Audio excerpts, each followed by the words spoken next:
¡Ya me cayó el 20! Esa es una poética frase que todos entendemos lo que significa, pero no todos saben de dónde viene. En la segunda mitad del siglo pasado, los teléfonos públicos en México funcionaban con monedas de 20 centavos. Para hacer una llamada telefónica, se introducía una moneda de 20 centavos en la ranura, se daba vuelta a una rueda para marcar el número telefónico al que querías comunicarte y si te contestaban del otro lado de la línea, la moneda de 20 centavos caía dentro de la caja y entonces podías iniciar tu conversación. En ocasiones, la moneda se atoraba y había que darle un golpe al aparato para que cayera. De ahí que cuando se establecía la comunicación y ya podías hablar con tu interlocutor del otro lado de la línea, era porque ya había caído la moneda, comúnmente llamada 20. Así que cuando queríamos decir que ya habíamos entendido, captado, comprendido lo que alguien nos quería decir, o que ya por fin habíamos establecido la comunicación correcta, decíamos, ya me cayó el 20. El día de hoy la expresión significa simplemente, ya te entendí, comprendo. Ahora lo entiendo, me queda claro. Eso tiene mucho que ver con lo que el apóstol Pablo pedía para sus discípulos. Para que el Dios de nuestro Señor Jesucristo, el Padre de la Gloria, os dé espíritu de sabiduría y de revelación en el conocimiento de Él. Podemos decir que estaba orando por ellos para que, en los asuntos espirituales, les cayera el 20. Esa debe ser nuestra oración también para nosotros mismos y para nuestra iglesia. Que nos caiga el 20, especialmente en este tiempo de pandemia. Que podamos responder con sabiduría a las preguntas, ¿qué está pasando en el mundo? ¿Por qué lo permite Dios? ¿Cuál es nuestro mensaje en este tiempo? ¿Cuál es el propósito divino de esta circunstancia? ¿Qué debemos hacer? Abordaremos enseñanzas fundamentales y muy importantes de la palabra de Dios. Reflexionaremos en ellas para que Dios nos dé espíritu de sabiduría y de revelación en el conocimiento de Él, para que alumbre los ojos de nuestro entendimiento, para que sepamos cuál es la esperanza a la que Él nos ha llamado y cuáles son las riquezas de la gloria de su herencia en nosotros. Es decir, para que nos caiga el 20. Estudiaremos juntos la palabra de Dios. Gracias a Dios que podemos cantarle juntos como pueblo, también como familia. Y qué bueno que ahora también podemos ir a su palabra y encontrar en ella la sanción, la dirección que tiene para nosotros. Tomemos la Biblia con la mano derecha si es posible, o pongamos nuestras manos sobre ella y digamos, la palabra de Dios contenida en este libro es la verdad que acepto creer, es la enseñanza que me comprometo a seguir y es la esperanza que me atrevo a confesar. Nada me impide recibirla, nadie me evitará que la haga parte de mi vida y por ningún motivo dejaré de proclamarla. Estoy aquí para leerla, oírla y vivirla diariamente. Amén. Señor Santo, habla en nuestras vidas, por favor, bendícenos según estamos hoy. Te lo pedimos en Cristo Jesús. Amén. Iniciamos una nueva serie de sermones, hermanos. Que te caiga el 20, como ya lo vimos en la introducción. En 1 Corintios 2:12 dice, y nosotros no hemos recibido el espíritu del mundo, sino el espíritu que proviene de Dios, para que sepamos, es decir, para que caigamos en cuenta, es decir, para que entendamos, para que hagamos contacto con Él, para que sepamos lo que Dios nos ha concedido, para que nos caiga el 20. Que nos caiga el 20, en toda circunstancia Dios cumple sus propósitos. Esa es la enseñanza de hoy. Y sabemos que los que aman a Dios, todas las cosas les ayudan a bien. Esto es, a los que conforme a su propósito son llamados. Romanos 8:28 es nuestra base. Les propongo que analicemos esta verdad, esta importante verdad. Este principio teológico importantísimo, trascendente y profundo. Y que lo estudiemos con sencillez. ¿Cómo se logra eso? Bueno, la Biblia fue escrita por gente inspirada por Dios y fue enviada a gente que ama a Dios y habla de gentes, habla de personas. Luego entonces la mejor manera de entender la palabra es entenderla así en el contexto de la historia de las personas que la escribieron, que la vivieron, a las que Dios les dijo esas palabras. Y por eso quiero proponerles que estudiemos el caso de algunos seres humanos y cómo esta verdad de la palabra del Señor fue efectiva en sus vidas. Pero para hacerlo así juntos, les propongo que primero veamos algo que nos ayuda también a revelar cómo se aplica esta verdad en nuestro contexto histórico. Adelante. En una oficina cualquiera, de una ciudad cualquiera, un grupo cualquiera de godines inicia un día de trabajo. Esto es, Las Crónicas de los Godines. Capítulo 1. Los godines también van al cielo.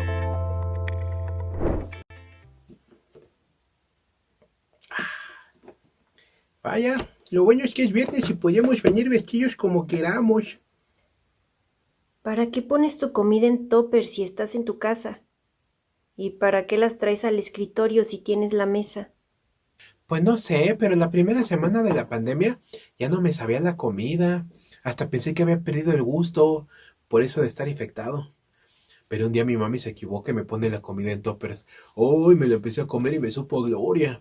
No, hombre, me sentía yo en el cielo. Hasta recuperé el sentido del gusto. Debe ser la costumbre. Eso se llama GTS o en español STG. ¿STG? ¿Qué es eso? Síndrome traumático del Godín. Un estudio probó que los godines, como nosotros, adoptamos una identidad automatizada difícil de abandonar. ¿De verdad? Claro, ¿por qué crees que ahora que estamos en casa ni al baño vamos con gusto? Ahora entiendo. Yo extraño celebrar los cumpleaños con pastelito, cafecito y nuestro intercambio de postres. No, pues sí, yo extraño ver a la de marketing. Hasta he soñado con ella. Pues ¿a qué le tiras cuando sueñas, mexicano? Te está afectando el encierro, bro. Por cierto, les mandé a todos por WhatsApp el catálogo de los nuevos productos nutracéuticos supernaturales que salieron para protegerse contra el virus. Ahí les encargo, hagan sus pedidos y sin broncas se los hago llegar por Uber en cuanto los soliciten, ¿va?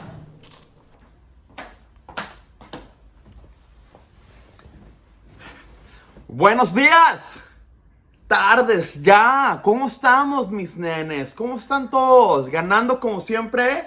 Excelente, me encanta la actitud del equipo que tienen ustedes siempre, qué bárbaros, Oigan, pues nada, ya es tiempo de comenzar a trabajar el día de hoy y antes que nada quisiera que todos por favor se unieran conmigo a esta meditación para estar con toda la actitud, ¿sale? Entonces les voy a pedir que todos cierren sus ojos, porfa. Y todos van a decir, pero créanselo. Soy un campeón. Soy un campeón. Ábranlos.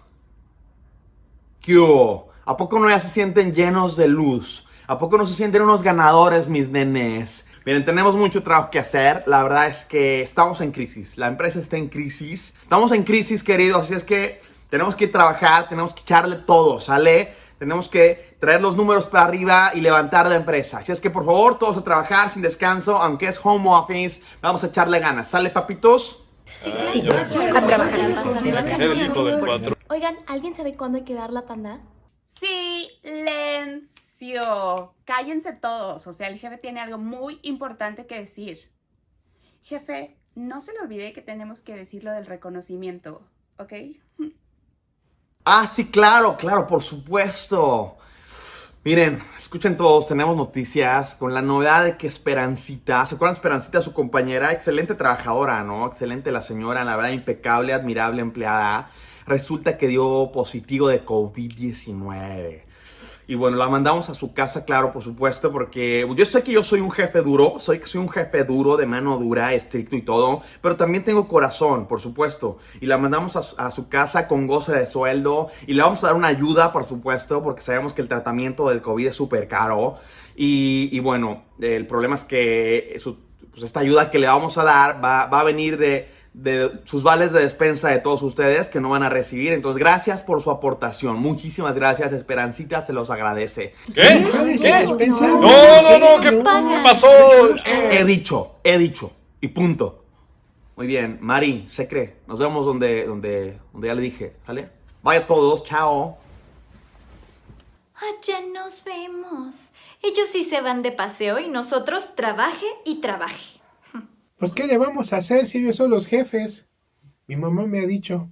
Ay, tú ya vas a salir con tu mamá otra vez, no lo puedo creer. Oigan, chicos, no nos enojemos. Creo que ya todos tenemos demasiados problemas con esto de la pandemia como para inventar nosotros. Mejor demos gracias a Dios por el trabajo que nos da, por todo lo que nos da día a día. Y oremos por nuestra compañera Esperanza que está enferma. ¿Orar? ¿Qué es eso? La solución no está en los dioses, amigos. La solución está en nosotros mismos. Debemos aprender a creer en nosotros mismos. Ya sabes, cambiar el mindset. Full pensamientos positivos. Y bueno, por supuesto que ayuda a tomarte una buena proteína como esta, ¿no? De quinoa, arroz germinado, espirulina. De hecho, se ha comprobado que... Ya, chole con tus ventas, carnal. De veras, mira, yo sí quiero ver lo que a mí sí me importa, lo que está diciendo, ¿eh? La Biblia dice que a los que aman a Dios, todas las cosas les ayudan a bien y son llamados conforme a un propósito. Ahí sí no, fíjate. ¿Cómo puede ser posible que todo obre para bien? ¿Qué tiene de bueno que te dé COVID? A ver, dime, ¿qué tiene de bueno? Claro, ¿y qué tiene bueno que te quiten tus vales, eh? Sí, está difícil de creer eso, ¿no? O sea, vas al hospital, te dicen que es positivo, que tienes COVID y das gracias a Dios por eso. ¿Cómo? Pues sí. No puede ser. Chicos, nosotros no sabemos los planes de Dios. Pero sí sabemos los planes del jefe, que nos quiere quitar nuestros vales de despensa. Bueno, y también sabemos los planes que tiene con la secretaria. Esperanza es una mujer muy feliz. Ella es cristiana como yo. Y por eso es que somos tan amigas. Ella asiste a otra iglesia y siempre me comparte los mensajes de su pastor. ¿También a mí? ¿A ti también? También a mí. También a mí. Ah, también a mí. Claro, ella siempre comparte todo lo que aprende. Y estoy segura de que aún en la enfermedad que enfrenta ahora, le da gracias y gloria a Dios por eso. No lo sé. ¿Qué pasó? Ni que estuviera loca. Oigan. Acabo de hackear el correo del jefe. Hay un mensaje de Esperancita. Nos lo mandó a todos. Pero por alguna razón el jefe no nos lo ha dado a conocer. ¿Quieren que se los lea? ¡Claro! ¡Ya! ¡Apúrate! Venga. Está bien. Dice, doy muchas gracias a Dios porque me permite vivir esta aventura de fe que ha traído muchas bendiciones a mi familia.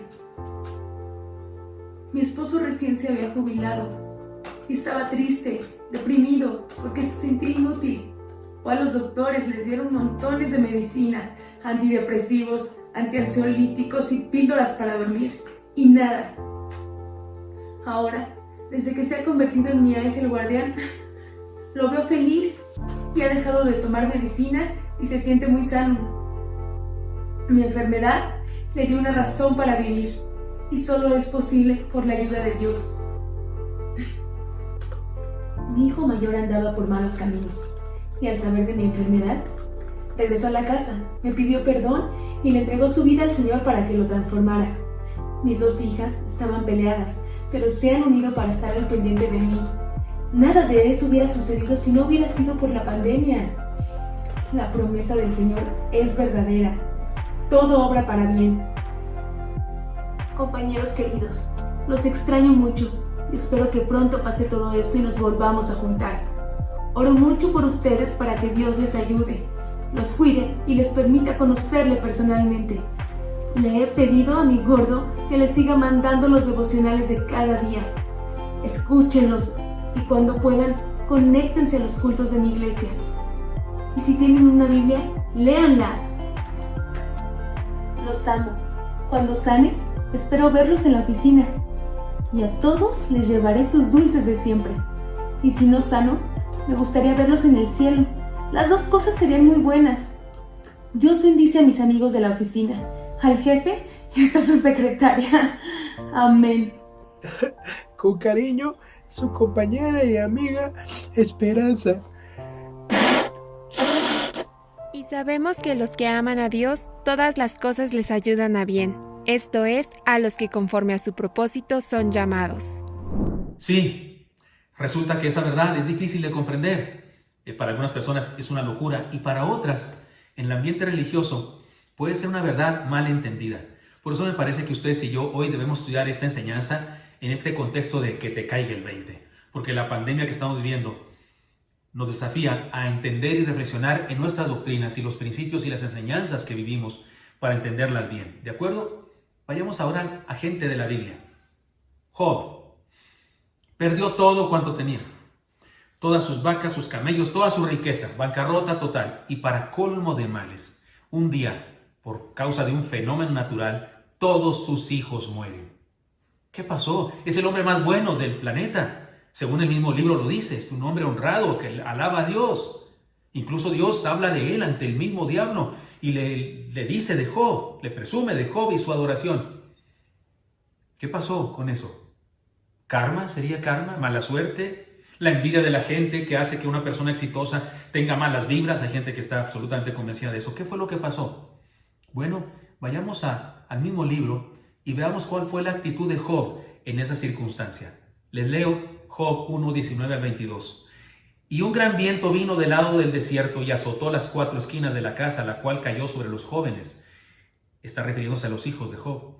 Y murieron, y solamente escapé yo para darte la noticia. Y el que escapó es un siervo, no es un hijo, es un siervo. Entonces Job se levantó y rasgó su manto y rasuró su cabeza y se postró en tierra y adoró. Y dijo, desnudo salí del vientre de mi madre y desnudo volveré allá. Jehová dio y Jehová quitó. Sea el nombre de Jehová bendito. En todo esto no pecó Job, ni atribuyó a Dios despropósito alguno. Oiga, esa última oración gramatical es impresionante. Ni atribuyó a Dios despropósito alguno. Déjeme se las leo en otras versiones de la Escritura para que la entendamos mejor. Nueva Versión Internacional traduce, a pesar de todo esto, Job no pecó ni echó la culpa a Dios. La traducción del lenguaje actual dice, y a pesar de todo lo que le había sucedido, Job no ofendió a Dios ni le echó la culpa. Reina Valera contemporánea. Y en todo esto Job no pecó ni le atribuyó al Señor ninguna mala intención.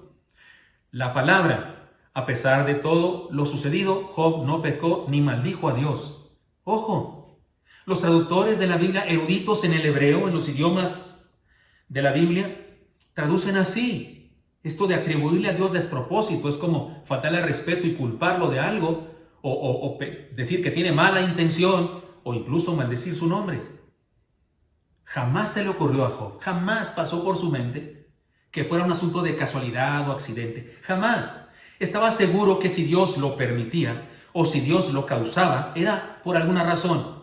De hecho, por eso fue que él mismo reconoce a Dios como responsable de todo lo que le pasa. Todo el libro de Job implica que Job se queja, está amargado, está dolorido, vienen unos disque amigos a consolarlo y no lo consuelan para nada. Pero él cuando habla con Dios sí le dice a Dios, Señor, pruébame, ¿por qué me está pasando esto? No lo merezco. Job así como que se defiende su dignidad. Sin embargo, hay una parte, un pasaje de Job 27, versículos 1 y 2, en donde incluso el escritor sagrado dice que este es el resumen de la actitud de Job. Este es el resumen de lo que Job decía. Se los leo. Resumió Job su discurso y dijo, vive Dios, que ha quitado mi derecho, y el omnipotente que amargó el alma mía. Es decir, Job reconoce, dice que Dios es el responsable, pero no como culpándolo de que qué mala onda o que por qué, Señor. No. De hecho, lo hace como una expresión de fe. Es que lo que me está pasando está en las manos de Dios. No me gusta lo que me está pasando, pero está en las manos de Dios porque Él es el que lo hizo. Y si Él lo hizo, debe tener propósitos. Esto es lo que está diciendo Job aquí. Sin embargo, aunque no entiende lo que aunque no entiende lo que le estaba pasando, no entiende por qué Dios lo permite, aquella tragedia que él considera injusta, mantiene su fe puesta en Dios. ¿Por qué? Porque sabe que algún propósito tiene. No atribuyó despropósito alguno. Mire cómo dice Job 19, 25, 26. Para mí el texto de Job, el pasaje, el fundamento de toda su teología hermosa. Dice, yo sé que mi Redentor vive y al fin se levantará sobre el polvo y después de deshecha esta mi piel, en mi carne he de ver a Dios. Amén. Amén. Sabía que todo aquello estaba en las manos de Dios y que tenía algún propósito. Me parece que está viviendo a perfección el texto que dice, a los que aman a Dios, todas las cosas obran para Él, para bien. Lo estaba predicando y usted dice, ¿cómo obra para bien? Que se te mueran todos tus hijos, ¿cómo es para bien eso? Que te desarma, ¿cómo es para bien eso? Bueno, es lo que estamos haciendo aquí, estudiando este pasaje para descubrirlo y aplicarlo a nuestra vida. Vayamos a otro personaje, a otra gente, ahora del Nuevo Testamento, Juan el Bautista. ¿Sabe qué dijo él cuando estaba llegando al final de su ministerio? Tal vez 33 años por ahí de edad, dice, o tal vez 31, dice Juan 3:30. Es necesario que él crezca, pero que yo mengüe. Traducción, es necesario que yo desaparezca de la escena para que Él brille. No estoy seguro si Juan el Bautista entendía todo lo que estaba diciendo. Tal vez entendía una parte, tal vez toda, no sé. Pero mire, se los cuento, Juan el Bautista fue un profeta impresionante. Hacía mucho que no se levantaban profetas como él. Se parecía mucho al profeta Elías y el pueblo recordaba al profeta Elías por la historia que se les contaba y por los libros, por supuesto, de la Escritura. Incluso se profetizaba que regresaría Elías, aunque no era Elías, sino alguien parecido a él. Y Juan el Bautista era un profeta que impresionó bárbaramente al pueblo, tanto que muchos creyeron que él era el Mesías. De hecho, Juan, el Evangelio de Juan, que es el Evangelio más tardío, se empeña mucho en decir que Juan dijo varias veces, no soy el Mesías, yo no soy, alguien viene detrás de mí, pero yo no soy. Y Juan dijo y aceptó y repitió, dice el evangelista Juan, porque Juan, como escribió más tarde, se daba cuenta de ese problema que existía. Aun cuando Juan ya había muerto, había quienes pensaban que él había sido el Mesías. De hecho, en el siglo III de la era cristiana, todavía encontramos en la historia una iglesia, un grupo de creyentes, una religión, una secta de judíos que eran juanistas. Es decir, pensaban que Juan había sido el Mesías. Estaban equivocados. Pero tal vez a eso se refería Juan cuando dijo, es necesario que yo mengüe para que él crezca. Me aprendí ese versículo en la versión antigua, es menester que yo mengüe para que él crezca. Sí era necesario que menguara. Fue propósito de Dios que menguara. Tanto Job como Juan, de algún modo, entendieron la palabra de Dios que nunca escucharon y que nunca leyeron, porque esta palabra está en Romanos 8:28. Ellos no leyeron la epístola a los romanos porque fue escrita siglos después, bueno, en el caso de Juan no tan siglos, años después de su vida. Dice, y sabemos que a los que aman a Dios, todas las cosas les ayudan a bien. Esto es, a los que conforme a su propósito son llamados. Aplicaron a perfección el texto en sus vidas. ¿Qué significa esta palabra para nosotros? ¿Cómo la aplicamos en este tiempo tan especial? Para entenderlo, concentrémonos en la clave del versículo. Los que aman a Dios. Dios nos ama, no hay duda, Dios nos ama. De hecho, más adelante Pablo, versículos siguientes, Pablo nos dice que el gran amor de Dios es invencible, que nada nos podrá separar del amor de Dios. Sí, Dios nos ama, sin duda. Pero este versículo no está hablando del amor de Dios por nosotros, está hablando de nuestro amor por Dios. Y sabemos que a los que aman a Dios, hay gente que hasta lo dice mal, fíjese. Hay gente que hasta dice cuando citan este texto, como dice la Escritura, a todos los que Dios ama, todas las cosas ayudan a bien. No dice así. El texto dice a todos los que aman a Dios. Los que aman a Dios, nosotros amando a Dios. Es decir, qué tremenda declaración. Todas las cosas les ayudan a bien. Esta frase, esta declaración, depende de nuestro amor por Dios. Y no necesariamente del amor de Dios por nosotros. Sí nos ama. Por supuesto que sí, por supuesto que toda cosa buena nos viene a nuestra vida por causa del amor de Dios. Pero el pasaje que estamos leyendo no habla de eso. Habla del hecho de que porque amamos a Dios, todas las cosas que nos suceden obran para bien. Desde nuestra perspectiva, por nuestra decisión. Para que lo entendamos bien, reflexionemos en las siguientes ideas que la enseñanza nos presenta. Primera enseñanza, que nos caiga el 20. Amar a Dios es amar sus propósitos. Es fácil decir que yo amo a Dios, sí, yo amo mucho a Dios. Amar a Dios es amar sus propósitos. Amar lo que Dios quiere lograr. ¿Lo sabemos? ¿Sabemos qué quiere lograr Dios? ¿Nos hemos preguntado eso alguna vez? ¿Lo tenemos presente? La gente se queja de eso, ¿no? No me amas, no te interesas en mí. ¿Nos interesa Dios y sus propósitos? Leamos un pasaje que de alguna manera resume los propósitos de Dios. Dice así, 2 de Pedro 3:9.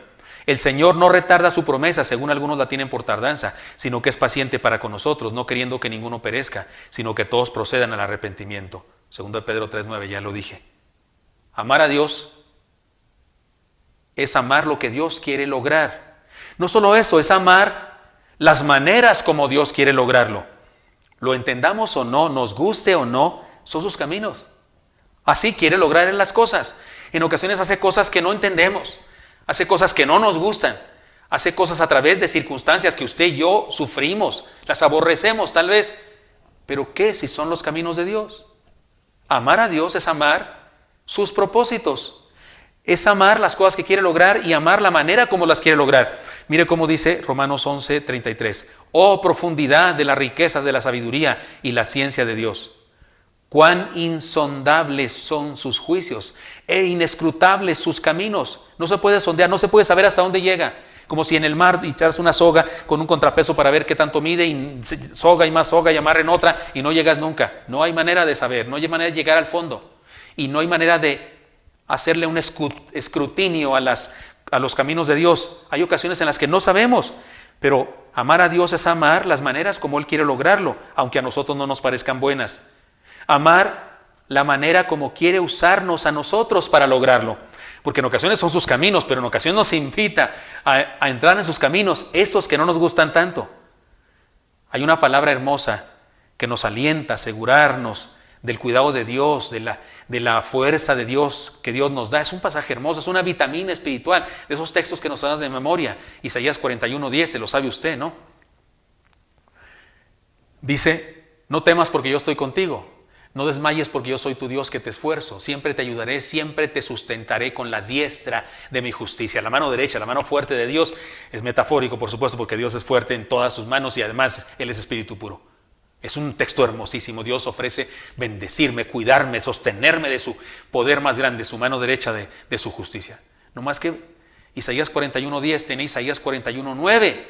Y el 41:9 dice así, porque te tomé de los confines de la tierra y de tierras lejanas te llamé y te dije, mi siervo eres tú.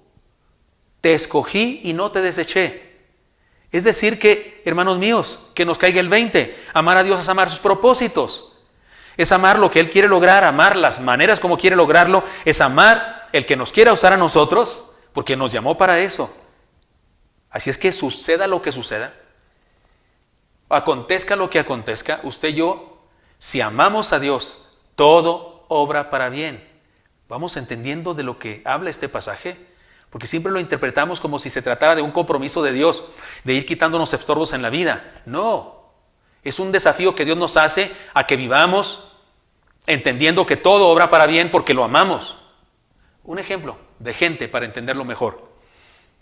Jonás, oiga, era un profeta de Dios, qué privilegio tan grande. Y Dios quiere usarlo para causar un tremendo avivamiento. Iba a ir a predicar un sermón chafa, por cierto, porque su sermón fue bastante mediocre. En cuanto a la homilética me refiero, en cuanto al formato, en cuanto al mensaje, pues era lo que Dios le dijo, pero era muy breve, lo dijo muy brevemente. Jehová destruirá a esta ciudad en 40 días. 7 palabras tenía su sermón. Y Dios quiere usarlo para causar un gran avivamiento. Toda una ciudad, toda una cultura se iba a arrepentir, de grandes a medianos y pequeños. Iban a poner en ayuno hasta las vacas y camellos. Oiga, me dice Dios eso, te voy a llevar a Chalchihuitán, Chiapas, o a Cuchillo Parado, Chihuahua, o a qué sé yo, Cuandacareo, Michoacán. Se van a convertir todos, se va a convertir el presidente municipal, se van a convertir todas las monjitas del monasterio, se van a convertir el sacerdote y los mafiosos del lugar, se van a convertir todos por la predicación. Oiga, no hombre, yo me pongo a estudiar y preparo mi mejor sermón, porque no puede ser. ¿Qué hizo Jonás? Se amargó la vida. Estaba infeliz. Sufrió el asunto, no lo vio como un privilegio, amargado, enojado, y vivió a plenitud su infelicidad. ¿Por qué? ¿Por qué? Por la misma razón que el hermano mayor del hijo pródigo no entró a la fiesta. ¿Qué razón? No amaba lo que Dios amaba. No amaba lo que el Padre amaba. No latía su corazón al ritmo del corazón de su Padre, el corazón de Dios. No estaba sintonizado con la voluntad de Dios. En el caso del hijo mayor, la parábola se acaba y el hijo mayor nunca entró a la fiesta. En el caso de Jonás, el hecho de que haya escrito el libro, o el hecho de que alguien haya escrito el libro, sea una obra literaria o sea un evento histórico, como haya sido, el hecho de que esté contado en el libro nos ayuda a entender que hubo algún arrepentimiento de ese profeta y fue transformado. De cualquier manera, amar a Dios es amar sus propósitos, es amar lo que Él ama, es amar lo que Él quiere hacer, es amar su proyecto de salvación eterna y es amar sus estrategias en el mundo y sus estrategias con nosotros mismos. Y ahí les voy. Aquí está el asunto importante de cómo se aplica este versículo a nuestra vida. Cuando amamos a Dios de esta manera, no hay cosa que suceda que no la entendamos, que no la interpretemos como un bien, de acuerdo a los propósitos de Dios. Así es que ojo, porque cuando renegamos, ¿Por qué pasa esto? ¿Y dónde vamos a parar? Y Señor, ¿qué pasa contigo? Cuando actuamos así, pues se pone en tela de duda nuestro amor por Dios. Porque a los que aman a Dios, todas las cosas les ayudan a bien. Eso dice el pasaje, cuidado. El texto no dice a los que Dios ama. Dios hace que todo les salga bien. No dice eso. El pasaje dice, los que aman a Dios interpretan todo cuanto sucede como algo para bien, porque entienden los propósitos de Dios. O porque saben de los propósitos de Dios. Es mejor decirlo así. Segunda enseñanza para que lo vayamos entendiendo mejor. Que nos caiga el 20. Amar a Dios es vivir con sabiduría. Y sabemos que a los que aman a Dios todas las cosas les ayudan a bien. Esto es, a los que conforme a su propósito son llamados. Dice el texto. Entendamos bien la frase, todas las cosas les ayudan a bien. Ya nos centramos en los que aman a Dios. Amar a Dios es amar sus proyectos, sus propósitos. Pero ahora concentrémonos en todas las cosas ayudan a bien. ¿Cómo es eso? ¿Cómo es que todas las cosas pueden ayudar a bien? No dice el texto que todas las cosas son buenas. No, no dice eso. Tampoco dice que todo cuanto sucede es positivo. No dice eso. No dice que siempre tendremos éxito. No. Lo que dice es que todas las cosas ayudan para bien. Pueden funcionar para producir un gran bien, aunque estas cosas no sean bien, sean mal. Y no perdamos de vista que no está hablando de algo que Dios hace, sino de algo que los seres humanos hacemos. Los que amamos a Dios lo hacemos. No está hablando de Dios haciendo algo, está hablando de nosotros, los que aman a Dios. Está hablando de nosotros, los que amamos a Dios lo hacemos. ¿Qué es lo que hacemos? Hacemos que todo lo que suceda sirva para los propósitos de Dios. La pandemia, ¿para qué sirve? Para estar encerrados, maldiciendo la vida, renegando, peleándonos en el matrimonio, sufriendo, enojándonos con Dios, porque hay quienes se creen con derecho a hacer eso. Ahorita vamos a hablar de eso. ¿Podemos hacer eso? ¿Para qué sirve? Para estar infelices en un infierno en nuestra vida. O podemos decir, esto es para bien. Esto debe tener algo bueno esto. Y nos ponemos las pilas y hacemos lo que nos toca hacer y enfrentamos las circunstancias y logramos hacer cosas maravillosas para los propósitos de Dios. Esto no tiene que ver con Dios haciendo milagros por donde quiera que vamos, poniéndonos alfombra roja por nuestro camino. Esto no tiene que ver con Dios limpiando de piedras y de espinas y quitando hoyos para que no nos tropecemos. No, esto tiene que ver con gente que ama a Dios, haciendo que las espinas, las piedras, los tropezones, las caídas sirvan para algo. Entonces nos habla de una virtud cristiana, la sabiduría. La sabiduría es saber que Él está al control. Como dijo el Apocalipsis, Juan en el Apocalipsis, el Cordero está sentado en el trono y gobierna. Él tiene el poder para tomar el libro y abrirlo. La historia de la humanidad. Gigi, una chica que predicó hace unos días de la Unión de Jóvenes, mencionaba esto, citaba esto. La sabiduría de saber que Él está al control. La sabiduría de reconocer que no lo sabemos todo y que a pesar de eso podemos vivir confiando en Dios. Hay cosas que Dios quiere que sepamos. Para eso nos dio la inteligencia. Pero hay otras que solo quiere que las aceptemos. Para eso nos dio la fe. Mire cómo dice Deuteronomio 29:29. Las cosas secretas pertenecen a Jehová nuestro Dios, mas las reveladas son para nosotros y para nuestros hijos para siempre, para que cumplamos todas las palabras de la ley. ¿Podemos captar esto tan importante? Hay cosas que nos fueron reveladas para que las vivamos y nuestros hijos y las enseñemos, pero hay otras que pertenecen a Dios. Ahí se quedan. Sin embargo, usted y yo seguimos creyendo en ese Dios. Repito, hay cosas que Dios quiere que sepamos, para eso nos dio la inteligencia. Pero hay otras que solo quiere que aceptemos, para eso nos dio la fe. Se trata de la sabiduría de esperar lo mejor. Nuestra tarea es vivir convencidos de que Él, por causa de Él en nuestra vida, tendremos bendición o seremos bendición. Tendremos bendición nosotros o seremos bendición para alguien más. Mire, esto va a venir en el examen. Dios nos revela lo suficiente para que nos integremos a su obra con pasión y nos oculta lo necesario para que lo hagamos porque creemos en Él y lo amamos. Porque hay gente que quiere saberlo todo, absolutamente todo, para para saber si le conviene o no le conviene, para saber de cuánto estamos hablando y qué beneficio voy a tener yo. Hay gente que quiere saber eso. Y Dios hay ocasiones en las que no nos revela cosas porque quiere que lo hagamos porque creemos. Porque me ves, crees, Tomás. Mira, todos los que sin ver creyeron. Y para que lo hagamos también por amor. Un ejemplo de gente de la Biblia. Abraham no tenía ni la menor idea de dónde lo llevaba Dios. Si Lot, su sobrino, le hubiese preguntado, oye tío, ¿y a dónde vamos? ¿A dónde te dijo Dios que vamos? Le hubiera contestado Abraham al estilo El Paz.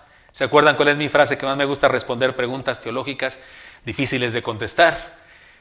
Abraham le hubiera contestado a Lot, no tengo la menor idea. Él dijo que dejara mi tierra y mi parentela y que me echara a andar. Tampoco tenía idea de cómo le iba a hacer Dios para darle un hijo cuando su esposa era estéril. Y cuando finalmente le da un hijo y él tiene ya 100 años, 100 y cacho de años, porque su hijo ya es un niño semiadolescente, tampoco tenía idea de cómo le iba a hacer Dios para hacer que se convirtiera en padre de multitudes. Cuando iba a sacrificar a su hijo porque Dios se lo pidió, tampoco tenía idea. Dios se proveerá, le dijo a su hijo. Y por eso en el Nuevo Testamento se dice que Abraham sabía que Dios podía sacar hijos hasta debajo de las piedras. Pero no tenía idea. No, hay cosas que no sabía del todo. La Biblia dice que él creyó en esperanza, contra esperanza, para llegar a ser padre de muchas gentes, conforme a lo que se le había dicho. Así será tu descendencia. Hermanos míos, la peor cosa que podemos hacer en tiempos de crisis es mantener la necia actitud de renegar de las circunstancias. ¿Por qué esto? ¿Por qué aquello? Tal cosa nos deprime, nos estanca, nos impide cumplir nuestra misión y nos condena a la infelicidad. En cambio, la sabiduría de creer verdaderamente en Dios alegra nuestra vida. Saber que cualquier circunstancia, por desagradable que parezca y sea, tiene un propósito en el plan de Dios, nos ayuda a vivir felices. Seamos sabios, amando y creyendo en Dios, hasta entender que todo cuanto sucede puede ser usado para bendición. Recuerde, el texto dice, a los que aman a Dios, todas las cosas obran para bien, porque amamos a Dios. Todo cuanto sucede lo interpretamos como una estrategia para el bien, aunque esa cosa que suceda sea mala, la interpretamos y hacemos que se convierta en una estrategia para el bien porque amamos a Dios. Vayamos a la tercera enseñanza, que nos ayuda a completar el cuadro y nos ayuda a entender mejor el versículo, mal interpretado por muchos. Que nos caiga el 20. Amar a Dios es aceptar un llamamiento. Y sabemos que a los que aman a Dios todas las cosas les ayudan a bien, esto es, a los que conforme a su propósito son llamados. El texto nos confronta con una realidad, la realidad de nuestro llamamiento. Por nuestro amor a Dios y de acuerdo a nuestro llamamiento, toda circunstancia la experimentamos para bien, porque hemos sido llamados para eso. Hemos sido llamados para hacer que lo malo se convierta en bueno. Hemos sido llamados para extraer lo precioso de lo vil. ¿No le dijo así Dios al profeta? Que sacara lo precioso de lo vil. ¿No le dijo Dios al otro profeta que a esos huesos secos les hablara y se convertirán en carne? Es decir, es nuestra tarea que todo sea para bien. Tenemos un llamado a ser salvos, en primer lugar. ¿Está claro? Para que todo aquel que cree no se pierda, mas tenga vida eterna. Está claro, es el énfasis, nuestra salvación eterna. Pues en la tierra podemos tener sinsabores, dolores, tristezas, tribulaciones, angustias, carencias, sí, pero lo vivimos con ánimo y con plenitud porque sabemos a dónde vamos, a la vida eterna. No nos perderemos, iremos a la vida eterna. Esto es transitorio, no lo sobrevaloremos. Además, fuimos llamados a ser testigos, es decir, tenemos la misión de modelar, es decir, de ser ejemplo de la manera correcta de vivir. Fuimos llamados a ser participantes, es decir, somos instrumentos. No somos la mano que mueve el lápiz, no, somos el lápiz movido por la mano de Dios. Por eso es una herejía decir que usted y yo le movemos la mano a Dios. ¿Cómo va a ser? Él nos mueve las manos a nosotros. Él nos invitó, somos sus instrumentos, herramientas. Pero además, tenemos un llamamiento a ser actores secundarios. Esta idea es muy importante es más, estoy escribiendo un libro sobre este tema. El libro se va a llamar así, Somos actores secundarios. 10 capítulos o tal vez 12. Hay mucho que decir al respecto, pero déjeme aquí nomás, le digo una introducción, una semblanza. Dios es el protagonista, no nosotros. Nos encanta andar creyendo que somos protagonistas. Nos encanta andar usando a seres humanos de la Biblia para que sean protagonistas. Nos encanta alabar al ser humano. De ahí es donde surgen los falsos dioses y falsos cristos. Nuestra manía por exaltarnos. Somos actores secundarios. Por eso Juan el Bautista aceptó. Yo debo salir de la escena para que él crezca. Y salió de la escena, de plano de la escena, murió, degollado, no lo pudo evitar Dios. Era el gran profeta. Jesucristo dijo de él: no hay nadie nacido de mujer mayor que Juan, es el más grande profeta. Sin embargo, muere degollado a los 31 años o 33 tal vez, más tardar. ¿Por qué? Porque los propósitos de Dios así convenía que fuera, y él lo entendió. Es necesario que yo mengüe para que él crezca. Él es el dueño, el diseñador del plan. Nosotros fuimos llamados a colaborar. Hagámoslo sabiendo que todo cuanto pasa puede ser usado para bendición. Soy colaborador, ando aquí en el mundo y cosas suceden, pues me encargo que sucedan para bien. Los que aman a Dios, todas las cosas obran para bien, conforme a aquellos que conforme a su propósito son llamados. ¿Vamos captando bien el asunto? Pues tengo más para que lo entendamos mejor todavía. Tengo un desafío entonces, a vivir en toda circunstancia en los propósitos de Dios. Que nos caiga el 20. Nos ha dicho el Señor que amar a Dios es amar sus propósitos. Que nos caiga el 20. Amar a Dios es amar sus propósitos. Que nos caiga el 20. Amar a Dios es vivir con sabiduría. Que nos caiga el 20. Amar a Dios es aceptar un llamamiento. Por eso, en este desafío, creo que podemos tener aún más claridad cuando vamos a las personas y pensamos en gente aplicando esta verdad en sus vidas. Y sabemos que a los que aman a Dios todas las cosas les ayudan a bien. Esto es, a los que conforme a su propósito son llamados. Entendamos el pasaje bien, porque de repente lo entendemos mal. Hay personas que se atreven a decir que están enojadas con Dios y uno se pregunta, ¿con qué derecho? ¿Con qué derecho el jarro de vil barro de tierra se queja contra el alfarero? ¿Con qué derecho? ¿Con qué derecho la pintura se queja contra el pintor? Él puede hacer lo que quiera, cuando quiera, como quiera, la hora que quiera y delante de quien quiera. Es Dios. El asunto es que hay gente que cree que Dios está obligado a cumplir nuestros deseos, anhelos o caprichos. Incluso usan este texto para eso. Es que ahí le dice la Biblia que todas las cosas obran para bien de los que Dios ama. No dice eso el texto. El texto dice que todo obra para bien para los que aman a Dios. Para ellos entienden que es para bien y hacen que sea para bien. El problema es que tienen una nula capacidad algunas personas para soportar la frustración. La frustración de que las cosas no sucedan como ellos quieren. Hay quienes incluso ante un mínimo conflicto, problema, desvío de su plan, accidente, pierden toda la compostura, se enojan, se frustran y se salen de sus casillas. Hay gente que con una cosita que no esté en su lugar y explotan y causal de divorcio. ¿No es cierto? ¿Conoce gente así? Ahora bien, uno puede enojarse con los hijos, puede enojarse con el marido, con la esposa, con la suegra, pero uno no puede hacer eso con Dios. Dios no es la suegra. Dios no es el esposo, no es su marido, hermana, no es su esposa, hermano, no es su hijito, su adolescente. No, Dios es Dios. Cuidado. Podemos decir que lo amamos, pero en nuestra manera de enfrentar la vida, esa declaración de que le amamos se pone a prueba. Está por verse. Hay gente que dice que ama a Dios, pero está por verse porque cualquier cosa que sucede y ya está. Hay gente que hasta dice que le reclama. No, yo sí le reclamé a Dios. ¿Qué te pasa, Dios? Es que no, Dios, que...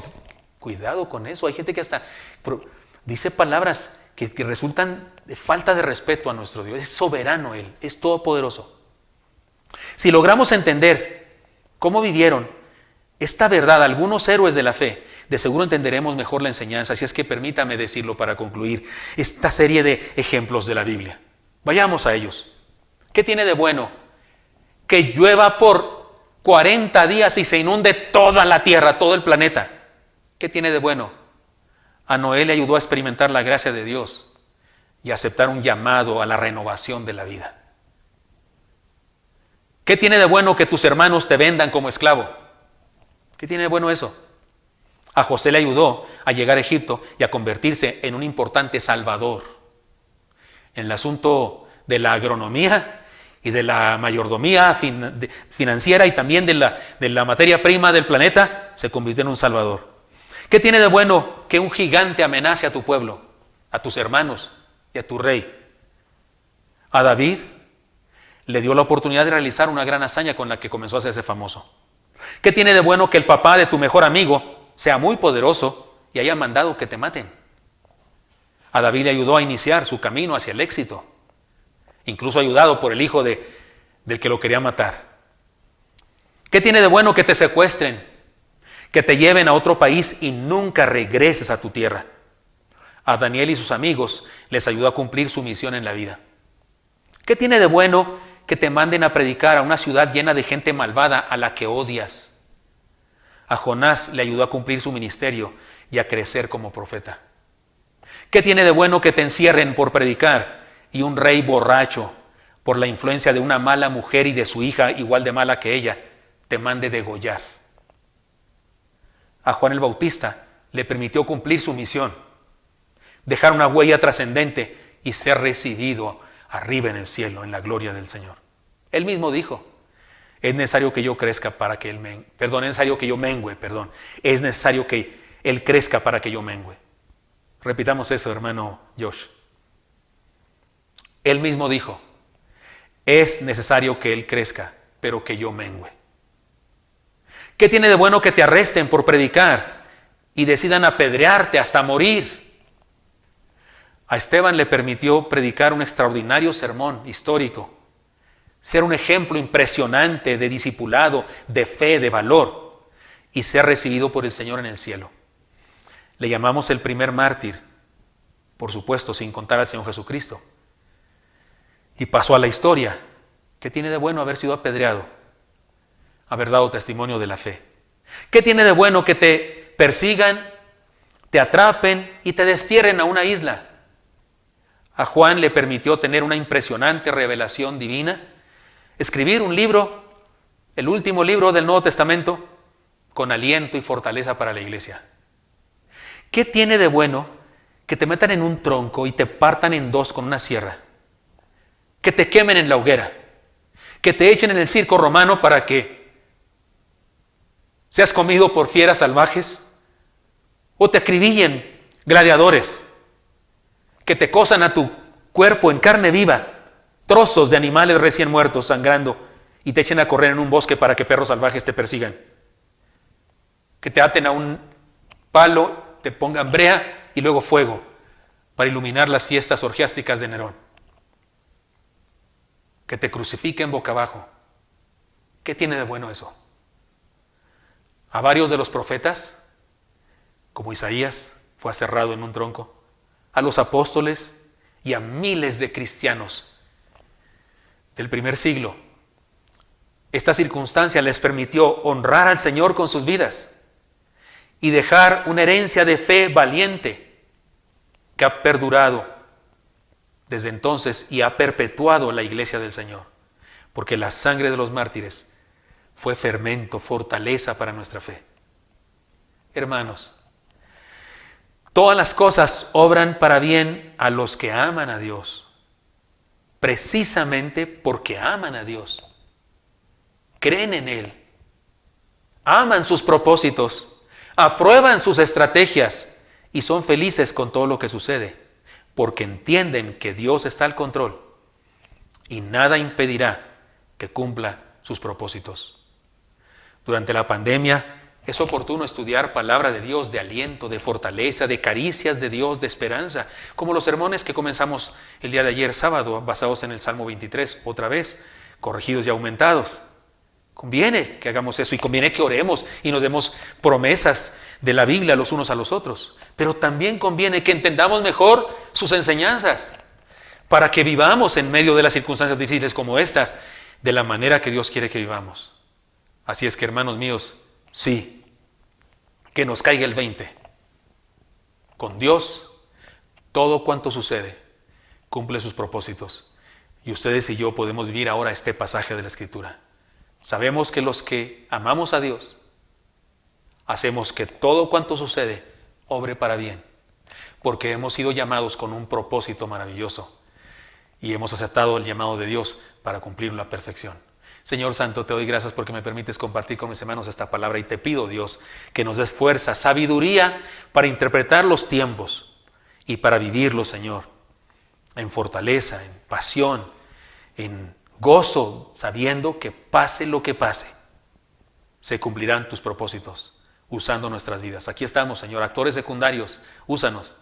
Sí, queremos decirte, sí, Señor, úsanos como iglesia y como individuos. Te lo pedimos en Cristo Jesús. Amén.